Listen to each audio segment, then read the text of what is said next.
When President William Samoei Ruto and Rigathi Gachagua campaigned to become the first and the second most powerful persons in Kenya, the Hustler Nation listened to them and they were given the mandate to carry along the affairs of the country.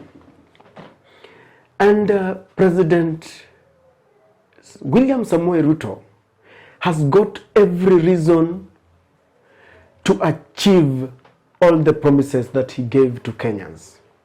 And if he fails to fulfill the promises, he might get it very rough in the next 3 years. I listened to the Deputy President Rigathi Gachagua talking about the so-called dilapidated economy that they inherited from Uhuru Kenyatta, and he asked Kenyans to be patient with them. And I understand that the Hustler Nation will be very patient. But for how long? Ladies and gentlemen, kindly subscribe to our channel and click the notification bell. For the returning subscribers, thank you very much. Let us grow together. For how long will the Hustler Nation be patient with the William Ruto and Rigathi Gachagua administration?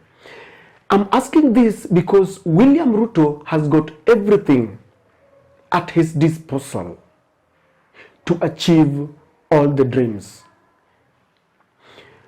If you compare William Samoei Ruto and the previous administrations, you will realize that William Ruto has gotten power in a very peaceful environment, because the late President Mwai Kibaki, after 2002, in 2007, took over power in a very chaotic environment when the elections were contested and foreign powers had to come in to negotiate for a nusu mkate government, if you remember.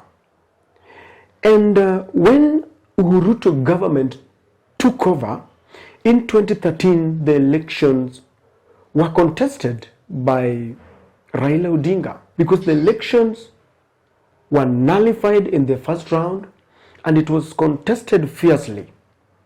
He was taking over a nation that was full of chaos.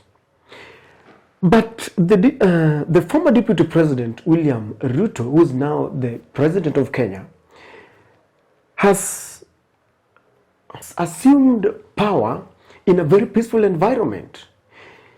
No one went to the streets to protest the elections. The IEBC pronounced themselves and gave William Ruto the mandate. And when the opponents went to the Supreme Court, unanimously, something that has never happened in the history of Kenya, unanimously, all the 7-man bench gave William Ruto the green light to be the president. In the past, we have seen the church. In the past, the church has been a thorn in the flesh of the previous governments. If you remember people like Ndingi Mwana Anzeki or Reverend Njoya, you will realize that they used to criticize the government. In fact, for those who follow history and Kenyan political history, during the Moi government, the church played a pivotal role in helping to liberate Kenyans. But William Ruto is now a friend of the church. In fact, he himself has a church in his current home.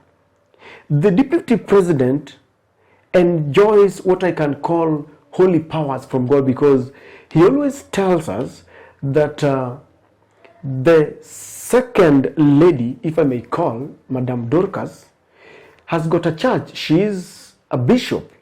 So the church will not criticize the Ruto government.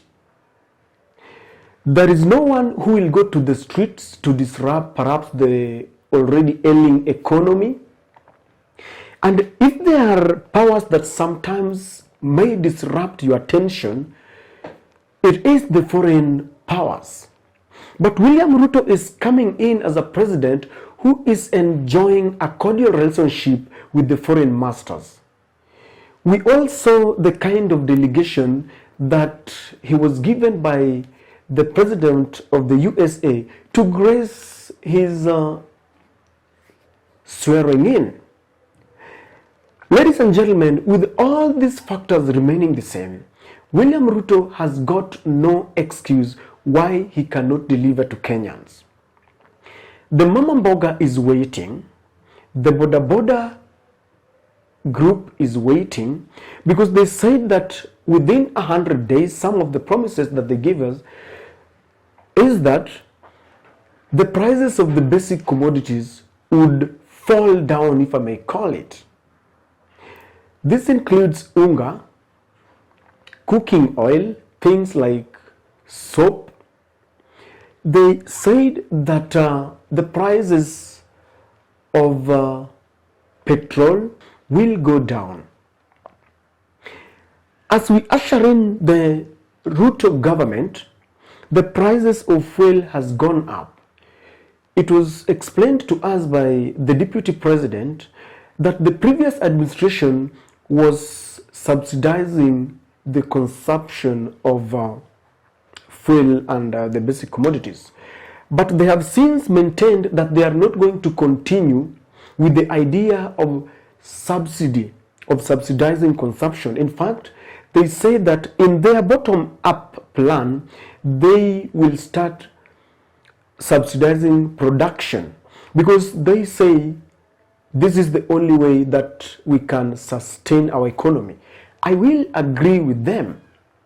But for how long will we wait for them? Because they will say that in the agricultural sector, they will subsidize things like the price of fertilizer. For how long will Kenyans be patient with them?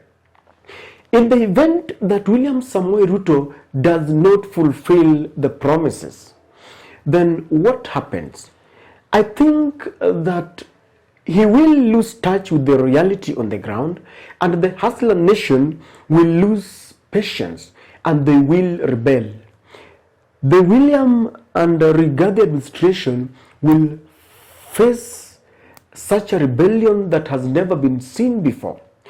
Because when you come in with all circumstances and all the advantages at your fingertips, the people you are leading will judge you on merit. And I think that this is the reason why Donald Trump became a one-term president, because he came into power with a lot of promises. He raised the bar, and when the Americans elected him, they had high expectations of him. After his term, they judged him, and he could not come back to them with any excuse.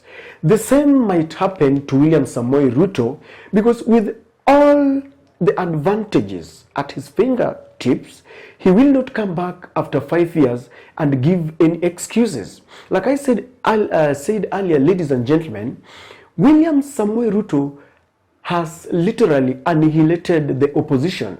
He has bought or compromised most of the members of Azimio.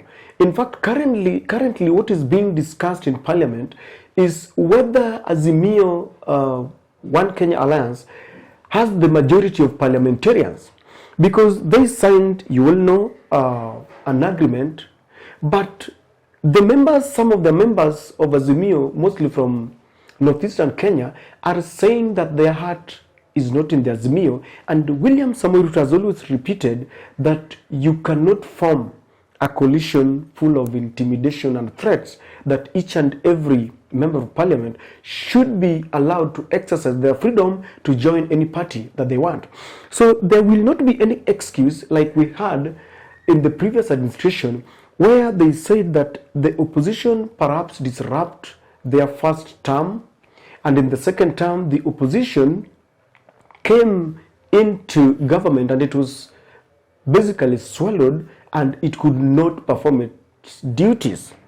William has maintained, this government has maintained, that they are not going to incorporate opposition into government because he wants to separate powers, that the government will perform its duties and the opposition will perform its duties. But he has compromised and the opposition has got no numbers. From where you sit, ladies and gentlemen, whether you support Azimio One Kenya Alliance or you support the UDA or the Kenya Kwanza, I want to ask you a very realistic question. Do you think William Samoei Ruto has got any excuse if he does not deliver? Because from where I sit, he does not. If you are a hustler nation, for how long, and let us have a cordial discussion on this, for how long are you willing to be patient with the government so that you can start asking questions where the promises that you gave us? William Samoei Ruto will face an opposition, and when you lose touch with your people, then the foreign masters will leave you. And when the foreign masters abandon you, you are in trouble. The foreign master or our colonial masters will want you or will want to work with you only if you are delivering to the people and the people like your administration. They cannot force it down the throat of your people if they do not want you. Ladies and gentlemen, I want to submit to you that the administration of William Ruto will either deliver or deliver.